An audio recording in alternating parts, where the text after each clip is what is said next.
దీనివల్ల ఆటోమేటిక్ గా పక్క రాష్ట్రాలు ఆ బ్రాండ్ల కోసం వెళ్ళిపోయే ఆదాయం పెరిగిపోద్దా? అది కూడా ఒక రకంగా మనకి నష్టమేనా? ఇప్పుడు ఒక ముఠా మేస్త్రి ఇక్కడ కూలి పని చేసి ఆయన హైదరాబాద్ వెళ్ళి తెచ్చుకుంటాడు బాట్లు, బెంగళూరు వెళ్ళి తెచ్చుకుంటాడు బాట్లు, లేదా చాటుగా ఇస్తే 5,000 అది ఎంత ఉంటుంది, 800, 1000, 1500 ఉంటుంది. అదే వాళ్ళు తాగే మామూలు లెక్క.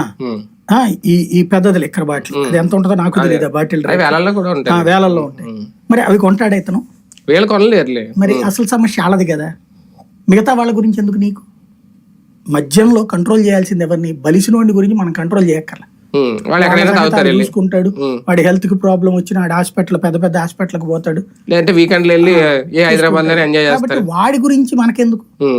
మనం ఇక్కడ అందుబాటులో ఉండకుండా చూడాల్సింది ఎవరైతే లేబర్కి. అది తగ్గించారని చెప్తున్నారు అందులో, ఆ పేపర్లోనే చెప్తున్నారు. శ్వేతపత్రంలో ఏడాదికి ఎంత తగ్గిందో చెప్పారు. అంటే అంత రేంజ్ లో మనం తగ్గించాం. అసలు అయితే ఇక్కడ కంపేర్ చేయాల్సింది ఏంటి? శ్వేతపత్రం అంటే 2014 నుంచి 19 మధ్యలో వచ్చిన ఆదాయం ఎంత ఏడాదికి మద్యం తెలుగుదేశం టైంలో. ఇప్పుడు అంతకంటే ఎక్కువ వచ్చింది అనేది పక్కా ఫిగర్. అక్కడ తెలుగుదేశం హయాంలో 7,500 కోట్లు 8,000 కోట్లు వచ్చేది ఏడాదికి, జగన్ హయాంలో 25,000 కోట్లు వచ్చింది. మద్యం మీద ఆదాయంతోనే బోల్డ్ అని సంక్షేమ పథకాలు అతను ఇచ్చింది.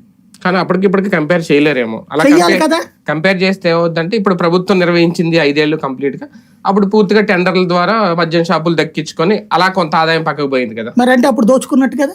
అది దోపిడీనే, ఇది దోపిడీ అవుతుంది. అందుకని దోపిడీ అవుతుందా? ప్రైవేట్ వాడు తింటే దోపిడీ అవుతుందా?